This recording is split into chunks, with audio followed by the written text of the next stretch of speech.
Hey, what's up everybody? It's that guy DSGuyJ here, and I'm here to talk a little bit about my experience owning a Nintendo Switch 2. Now, when it first got released, I was trying my best to get one on release date, and I failed. And every day since then, I tried getting one, and tried getting one, and tried getting one, and it took me until about 2 weeks ago to finally bag myself and freaking Switch 2 and have it in my possession. Now, what have I experienced since then? Very lackluster things. And when I say that, I mean, I'm kind of exaggerating, but at the same time, I'm not. And by that, I mean, like, lackluster, I mean in the selection of games that I have. I find myself playing the Nintendo Switch Online emulators more than any of the games that are available on Switch 2. And by that, I mean either remakes or re-releases of already existing games. I'm playing the GameCube emulator on this. I'm playing the Super Nintendo emulator on this. I'm playing the Nintendo 64 emulator on this because there's nothing to play on this thing. I tried Mario Kart World, and you know what it was? It was a cool gimmick for, like, I don't know, the first hour. And then after that, it just became boring. And to be honest, it's difficult to find people to race on if it's not like you don't start a group. If you don't start a group or start like a private room, it's impossible to find an actual full lobby of real actual players. Other than that, it's just a bunch of bots. Because the 3-on-3 racing is very rare now, and I think they fixed it now. But even then, it's still not something that I would be like, oh man, you have to buy a Switch 2 to play Mario Kart World. I have a Switch 2. I played Mario Kart World, and you know what I did? I took it back. I'd rather not. Mario Kart World was not that great, and to be honest, I could see why people are staying with Mario Kart 8 Deluxe. It's a way better game. Now, there are some good things to the Switch 2. The frame rate is phenomenal. I can see the difference on my PC. When I play my Switch, my OLED, I would have it docked, connected to my PC. And when I have my Switch 2 docked to my PC, immediately I can see that there's a better frame rate. The load times are especially phenomenal. But other than that, there's nothing really special going on with the Switch 2. Sure, we got mouse controls, but other than Mario Paint, now available on the SNES emulator on that thing, and the menu for the Switch 2, there's not much you can use the mouse for. So, do you really need to go out and get a Switch 2 like how I thought I desperately needed one? No, you actually really don't. I haven't tried Donkey Kong Bonanza yet, but I've heard it's really good. But I've heard it's easy. I heard it's really easy. So, I mean, I don't know. Am I going to enjoy it? Who knows? Right now, all I've been playing is a lot of my original Switch titles on this thing. The one thing that I am going to give the Switch to that I really, really enjoy is the magnets on the side of it. The magnets on the Joy-Cons, when they detach and when they attach to the console, is just pure serotonin. It's just, oh my gosh, it feels really good to use, and it feels really satisfying to click in and out.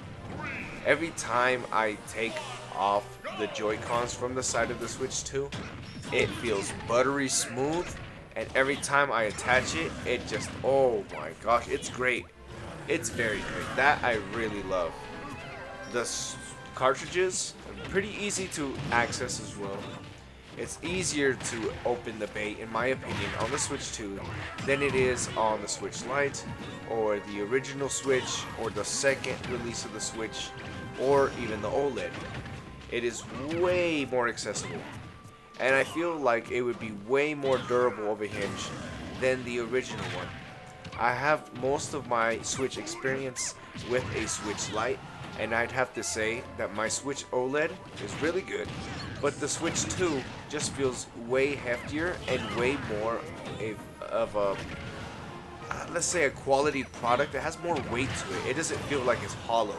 You know, it feels like a device that you would pay $400 for, $500 for, as opposed to where the Switch OLED, the Switch Lite, they feel like plastic hunks of. They feel like emulation stations. Let's go ahead and say that right now. They don't have a good weight to it. They feel very hollow. The Switch 2 has a lot of good qualities to it, but I feel like it's mostly in the build and what capabilities it has in the future. But right now, there's absolutely no reason for you to go out and trade in all your old systems, all your old games, to go and get one of these things. Because it's exactly like the Switch 1. We're still running NSO. I mean, other than load times and better graphics, there's not really much that you really want to have this thing for.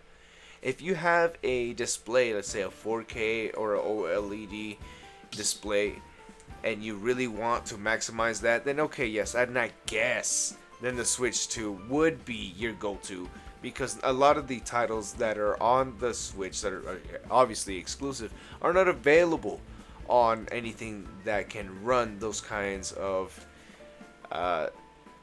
graphics natively, as opposed to where the Switch 2 can, if you plug it in, you know, in docked mode you can get 4K, and I heard you can get a variable refresh rate. It's possible. I don't know if that the update has been rolled out yet, but people have shown that the Switch 2 dock is indeed capable of variable refresh rate, because people have docked a freaking what do you call those things, Steam Deck to it, and it works just fine. So I mean, other than that, I mean, there's not really much that you can do. This is more like for like tech geeks, you know, like if you want to mess around with stuff like that. But the average gamer isn't gonna care about 4K. The average gamer isn't. The average gamer does not care about graphics if they're a Nintendo fan. Okay, let me rephrase that. The average Nintendo fan does not care about graphics, because if they did, they wouldn't own a Switch. They wouldn't own a Wii U. They wouldn't own a Wii. All consoles notoriously famous for having subpar graphics compared to every other single console on the market. Now, that's what they've done with the Switch 2. It's they say it's about like a PS4 basic, not even Pro, basic, and that's still good. But right now, there's nothing good about it. I mean, it's a powerhouse of a system that has nothing on it. Okay, Cyberpunk, sure, fine. And a bunch of remakes. We got Yakuza, we got the Sonic X Shadow Generations. What did we just get announced in the new Direct? Freaking Octopath Traveler. A bunch of HD 2D games. A Monster Hunter game. A canonical Monster Hunter game. What about people that haven't played any of the older Monster Hunter games? What's going on with that? I mean, I don't know what's going on, man. The Switch 2 just does not have anything compelling. Nothing that makes you say, I want to go out and buy a Switch 2. Right now, I would say you shouldn't go get one. I've been saying that this whole freaking video. There's no reason for you to go and get a Switch 2 right now. I got myself into tremendous debt. I got a loan to get a freaking Switch 2 just so I can get one and experience what it is. And honestly, I mean, the load times and the graphics are nice, but is it price tag nice? No, it definitely isn't. And I would say it isn't for all you casual gamers in there, you know, in the Nintendo community that just want to hang out and play some Nintendo games because we're Nintendo fans and we love Nintendo. It's not worth it. It really isn't. Hey DS, guys, Shay, you want more Mario Kart 7? Just keep it real, man.